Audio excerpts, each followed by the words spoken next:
अब्बा की बात तो अलग थी। मैंने जाकर वकास से अपने रवैये की माफी मांगी और ये पूछना भी गवारा ना किया कि वो दूसरी दफा जेल क्यों गया था। मैंने उससे कहा कि वो फिक्र न करे, अब्बा से मैं बात कर लूंगी। मैं घर लौटी तो अब्बा को सारी बात बताई, लेकिन अब्बा ने साफ इनकार कर दिया और कहने लगे कि मैं ऐसे लड़के के साथ अपनी बेटी को रुखसत नहीं कर सकता जिसका किरदार मेरी नजर में मशकूक हो।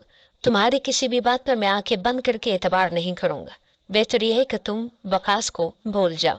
मैं कई दिनों तक अब्बा को मनाने की कोशिश करती रही, लेकिन न जाने क्या बात थी कि अब्बा कभी माना ही नहीं। वकास बार बार शादी की बात कर रहा था। जब मैंने उसे कहा कि अब्बा किसी तरह राजी नहीं हो रहे, तो वो तलखी से हंसा और कहने लगा, दरअसल तुम्हारे अब्बा को तुम्हारी कमाई की आदत हो गई है ना, सालों से तुम ही तो कमा कर घर चला रही हो। तुम्हारे अब्बा तो रिटायर बैठे हैं, वो क्यों तुम्हारी शादी करेंगे? इसीलिए वो मुझ में कीड़े निकाल कर इस शादी को रोकना चाहते हैं। वकास की बात सुनकर मुझे झटका लगा था।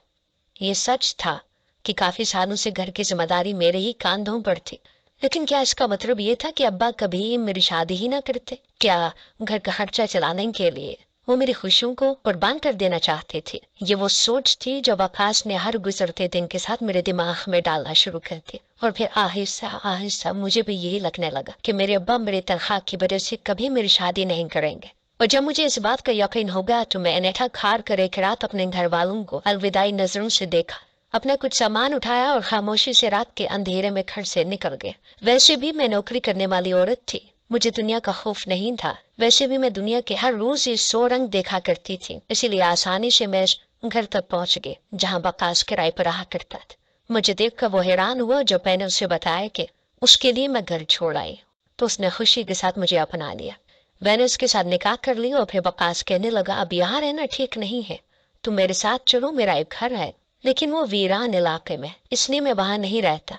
लेकिन जो मेरे साथ होगी तो हम दोनों मिलकर वहां एक अच्छी जिंदगी गुजारेंगे। मेरा भी इस शहर से अब दिल उठ गया था। मुझे अपने अब्बा के रवैये पर बहुत ज्यादा गुस्सा था। मैं सोच भी नहीं सकती थी कि वो मुझे बेटी नहीं बल्कि कमाने की मशीन समझेंगे। इसीलिए मैं भी उसकी बात मानकर उस वीरान इलाके में चली आई और हम दोनों ने एक बहुत अच्छी जिंदगी का आगाज कर दिया। वकास से बहुत अच्छा हम सफर साबित हुआ था।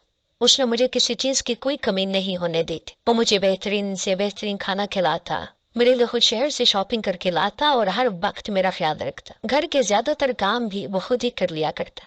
मैं तो बस हर वक्त सोती ही रहती। मेरा नींद से बुरा हाल था। जहाँ मेरा दिल चाहता मैं लेट कर आंखें बंद कर लेती, लेकिन उसके बावजूद मैं सूख कर कांटा हो रही थी। और बस यही एक बात मुझे परेशान कर रही थी। आज तक मेरा वजन इतना कम नहीं हुआ था जितना शादी के बाद से लेकर अब तक इस एक महीने में हो गया था। एक रात वकास मेरे लिए खाना लेकर आया तो मेरी तबीयत काफी अजीब हो रही थी। नींद से आंखें खुल ही नहीं रही थी। मैंने वो खाना एक तरफ रख दिया और आंखें बंद करके लेट गई। वकास आया तो उसे लगा कि मैंने खाना खा लिया है। कुछ देर वो मुझसे बात ही करता रहा, फिर जब मुझे नींद लगी तो वो शायद उठकर कमरे से निकल गया। मैंने खाना नहीं खाया था, इसलिए भूख से थोड़ी ही देर बाद मेरी आंख खुल गई। मैंने इधर उधर देखा तो वकास कहीं नहीं था। घड़ी रात के 2 बजा रही थी। मैं उठकर बैठी और कमरे से बाहर निकल गई। वकास को देख रही थी, लेकिन उस वक्त मेरे रोंगटे खड़े हो गए। मैंने वकास को स्टोर रूम में दाखिल होते हुए देखा। मैं आज तक कभी स्टोर रूम में नहीं गई थी। उसके दरवाजे पर ताला ही लगा रहता। वकास ने शायद वो ताला खोला, वो अंदर दाखिल हुआ तो मैं भी उसके पीछे पीछे चल पड़ी। मेरा मकसद उसकी जासूसी करना नहीं था, मैं तो उसे आवाज देना चाहती थी, लेकिन मेरे गले में प्यास से फंदा लगा था और आवाज भी नहीं निकल रही थी। मगर ये देख कर मेरी जान निकल गई कि वो स्टोर रूम के अंदर से एक दरवाजा खोलकर तहखाने की सीढ़ियां उतरने लगा था। मुझे बहुत ज्यादा घबराहट का एहसास हुआ। ये घर वैसे ही वीराने में था और यहाँ इस तरह का तहखाना होना बहुत अजीब बात थी। मैं सीढ़ियां उतरने के बजाय ऊपर ही रुक गई और सोचने लगी कि मुझे क्या करना चाहिए। मेरे लिए अपने पैरों पर खड़ा होना बहुत मुश्किल हो रहा था। बार बार नींद के झोंके आ रहे थे। मैंने वापसी का इरादा किया और सोचा कि वकास से बाद में पूछ लूंगी कि स्टोर में तहखाना क्यों बना रखा है और उसके अंदर है क्या। लेकिन इससे पहले कि मैं वापस स्टोर रूम से बाहर निकलती, उस तहखाने से आती आवाजों ने मेरा कदम जंजीर कर दिए। मुझे लगा कि जैसे किसी ने मेरा सांस रोक दिया। मेरी आंखों से सारी नींद उड़ गई, पर मैं दबे पांव उस तहखाने की सीढ़ियां उतरने लगी, क्योंकि वापस जाना मेरे लिए मुमकिन नहीं था। और जैसे ही मैं आखिरी सीढ़ी पर पहुंची तो अंदर का मंजर देखकर मेरे सर पर आसमान गिर पड़ा। वकास को मेरी आहट महसूस हो गई थी। उसने पलट कर मेरी तरफ देखा तो उसके चेहरे के रंग बदल गए। वो गुस्से में मेरा करीब आया और कहने लगा कि तुम यहाँ क्या कर रही हो, ऊपर जाओ और सो जाओ। मैंने गुस्से से वकास को देखा और पूछा, ये सब क्या है? तुम रात के अंधेरे में इस तहखाने में यहाँ क्या कर रही हो? ये लड़कियां कौन है? वकास कहने लगा, तुम्हारे इस मामले में कोई लेना देना नहीं, तुम यहाँ से चली जाओ। मैंने इनकार में सर हिलाया और कहा कि पहले तुम्हें मुझे सच बताना होगा। वहाँ 7 लड़कियां बैठी थी जिनके हाथ पांव बंधे हुए थे और शायद उनके मुंह पर भी पट्टी थी, जिसे वकास ने भी हटाया था। और पट्टी के हटते उन लड़कियों ने शोर मचाना शुरू किया और उन्हीं की आवाज पर मैं सीढ़ियां उतर कर नीचे आई थी। इससे पहले कि वकास को जवाब देता, एक लड़की चीख कर कहने लगी कि यह हमें अगवा करके यहाँ लाया है और अब हमें आगे दुबई फरोख्त करना चाहता है। तुम हमारी मदद करो और हमें यहाँ से आजाद करवा दो, वरना ये हमें आगे बेच देगा और हमारी जिंदगी जहन्नुम हो जाएगी। उसने अपनी मोहब्बत के जाल में हमें फंसा कर यहाँ बुलवाया था और फिर यहाँ कैद कर दिया। ये तुम्हारे साथ भी यही सलूक करेगा। उस लड़की की बात सुनकर मेरी जान निकल गई। मैंने बेयकीनी से अपने शोहर को देखा और पूछा, क्या ये लड़की सच कह रही है? क्या इन लड़कियों को तुमने अगवा किया है और तुम इन्हें फरोख्त करने वाले हो? क्या तुम लड़कियों का कारोबार करते हो? मुझे उस लड़की की बात पर अब तक यकीन नहीं हो सका। जितना मैं वकास को जानती थी वो बहुत ही अच्छा और नेक था। वकास ने मेरी बात का कोई जवाब न दिया, बल्कि मेरा हाथ पकड़कर मुझे खींचता हुआ ऊपर ले आया और फिर बिस्तर पर लाकर धक्का देकर कहने लगा, तुम यहाँ आराम से सो जाओ और मेरे मामलात में दखल अंदाजी मत करो। उसने कमरे का दरवाजा बाहर से बंद किया और वापस चला गया। मेरी तो जान निकल गई थी।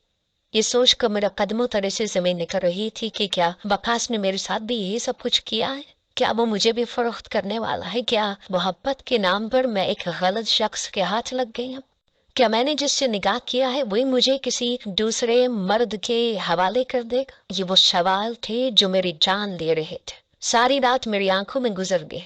मैं जागती रही। सुबह के वक्त वकास मेरे पास आया तो मेरी हालत देख कर मेरे कदमों में ही बैठ गया। कहने लगा कि माही, तुम गलत समझ रही हो। मैं तुम्हारे साथ ऐसा कुछ नहीं करूंगा। मैं तुमसे बहुत मोहब्बत करता हूँ। मेरी जात से तुम्हें कभी कोई नुकसान नहीं हो सकता। मैंने रोते हुए वकास से कहा कि वो लड़कियां कौन है? तुमने उन्हें क्यों कैद कर रखा है? वकास कहने लगा, अब जब तुम सच जान ही गई हो तो सुन लो कि मैं लड़कियों की खरीदो फरोख्त का काम करता, लेकिन इस सारे मामले से तुम्हारा कोई ताल्लुक नहीं। मैंने तुमसे सच्चे दिल से मोहब्बत की और अपनी बीवी बनाकर यहाँ लेकर आया। अलबत्ता लड़कियों से मैंने मोहब्बत का ढोंग रचाया था और उन्हें अगवा किया है। कुछ ही दिनों में मैं इन्हें फरोख्त करने वाला हूँ। हमारे हाथ बहुत बड़ी रकम आएगी और फिर हम ऑस्ट्रेलिया चले जाएंगे। मुझे अब यकीन नहीं हो रहा था, जबकि वो अपने मुंह से अपने गुनाह का एतराफ कर रहा था। मैंने वकास से पूछा, क्या तुम मुझे खाने में कुछ मिला कर दिया करते थे? मुझे क्यों हर वक्त नींद आती? वकास कहने लगा, मेरी मजबूरी थी कि मुझे तुम्हें नींद की दवा देनी पड़ती थी ताकि तुम सोती रहो और तुम्हें लड़कियों के बारे में कुछ पता ना चले, और इस दवा की वजह से शायद तुम कमजोर भी हो रही थी। देखिए, मेरा मकसद तुम्हें नुकसान पहुंचाना नहीं था। मैं बस अपना सच तुमसे छुपाना चाहता। कुछ दिन और इसी तरह खामोशी से गुजारा कर लो। ये लड़कियां यहाँ से जाएंगी तो जाते जाते हमें अमीर करके जाएंगे और फिर हम दोनों परदेश चले जाएंगे।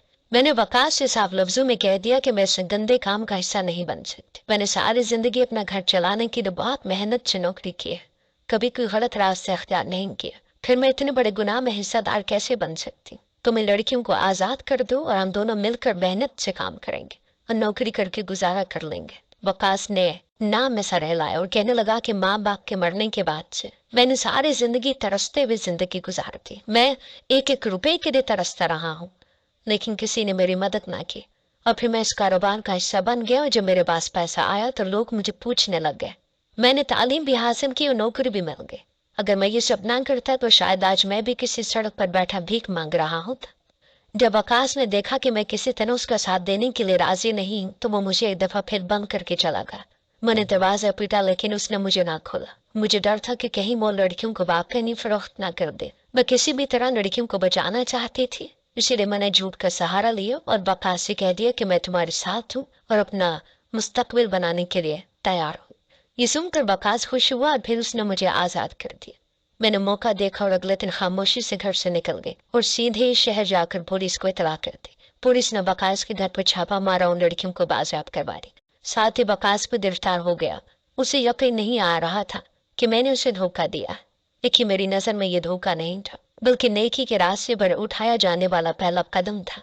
मैंने अपने माँ बाप को जो दुख पहुंचाया था उसकी सजा मुझे मिल चुकी थी और मुझे वापस अपने घर जाना था और अपने माँ बाप से माफी मांगनी थी।